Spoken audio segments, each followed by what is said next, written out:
नाज़रीन कराम सलाम अलैकुम।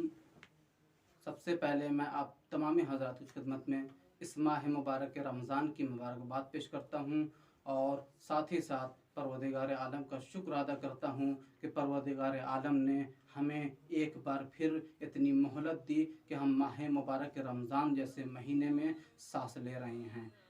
नाज़रीन कराम, इससे पहले हम आपकी खिदमत में माह मुबारक रमज़ान की अज़मत के सिलसिले में गुफ्तगू कर चुके हैं और आज उसी बात से मुत्तसिल करते हुए माह मुबारक रमज़ान के सिलसिले में कुछ मारूज़ात आपकी खिदमत में पेश करना है। सबसे पहले आप माह मुबारक रमज़ान की अज़मत के सिलसिले में देखें कि माह मुबारक रमज़ान एक ऐसा महीना है कि जिसका ज़िक्र कुरान मजीद में हुआ है,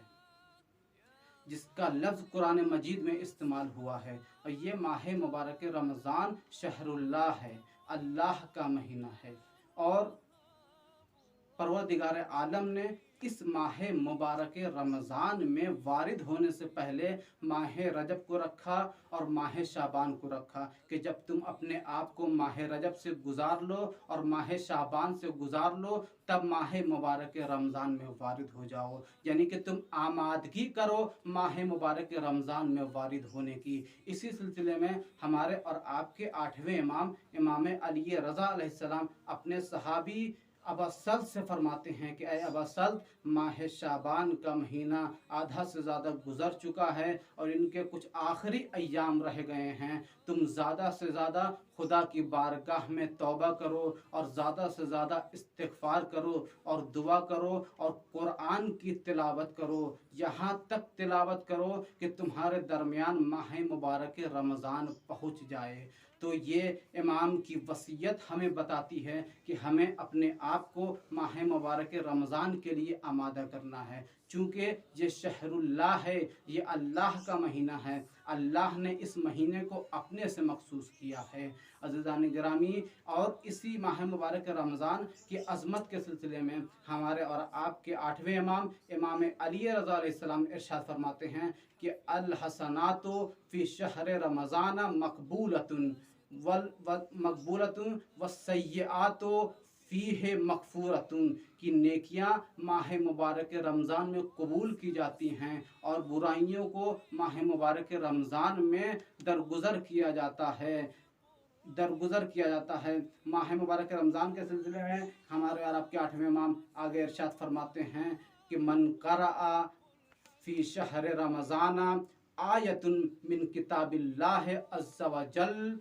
काना कमन ख़त्मल कुरआना फ़ी गैरिही मिनश शहूर, कि जिसने माह मुबारक रमज़ान में कुरान मजीद की एक आयत की तिलावत की है वो गोया ऐसा है कि जैसे उसने दीगर महीनों में पूरी कुरान को ख़त्म किया हो। ये हमारे अल्फाज नहीं हैं, ये आइम्मा के अल्फाज हैं, ये उनके अल्फाज हैं कि जिनसे कभी ख़ता का इम्कान नहीं है, कि जिनकी कभी बात को रद्द नहीं किया जा सकता है। ये चूँकि मासूम की ज़बान से सादिर हुआ है, लिहाजा अगर इंसान एक आयत की तिलावत कर रहा है तो उसे गोया पूरे कुरान के ख़त्म करने का सवाब मिल रहा है। हमारे जहन में तो यही बात आती है कि हम कुरान मजीद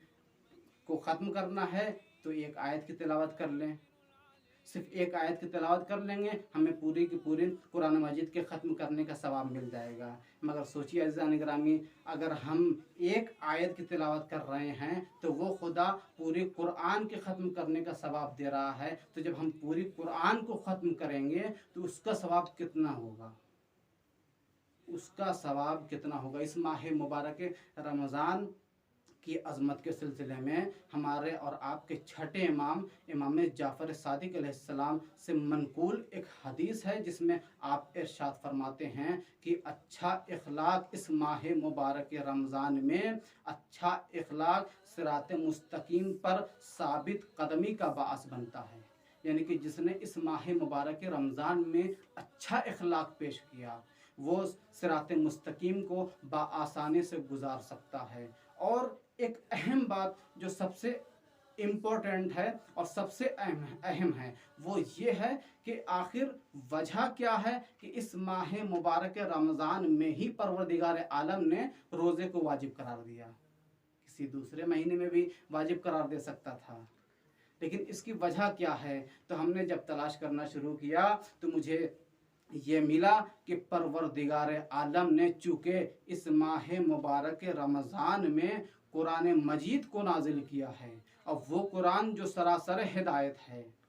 यानी कि जो हक को बातिल के दरमियान फ़र्क पैदा करने वाली किताब है, जो पूरी उम्मत मुस्लिमा के लिए हिदायत का बाअस बन कर के आई है, उस किताब को इस माह मुबारक रमज़ान में नाजिल किया है। और वो जितनी भी आसमानी किताबें हैं वो सबको परवरदिगार आलम ने इस माह मुबारक रमज़ान में नाजिल किया है। शायद यही वजह है कि परवरदिगार आलम ने माह मुबारक रमज़ान में रोज़े को वाजिब करार दिया है। अज़ीज़ान गिरामी, परवरदिगार आलम से आखिर कलाम में दुआ करते हैं कि परवरदिगार तुझे वास्ता है इस माह मुबारक रमज़ान की अज़मत का, कि हमें ज़्यादा से ज़्यादा नेक अमल अंजाम देने की तौफ़ीक इनायत फरमा, और हम सब के गुनाह कबीरा और सगीरा को माफ़ फरमा। व आखिर दावाना अनिल हम्दुलिल्लाहि रब्बिल आलमीन।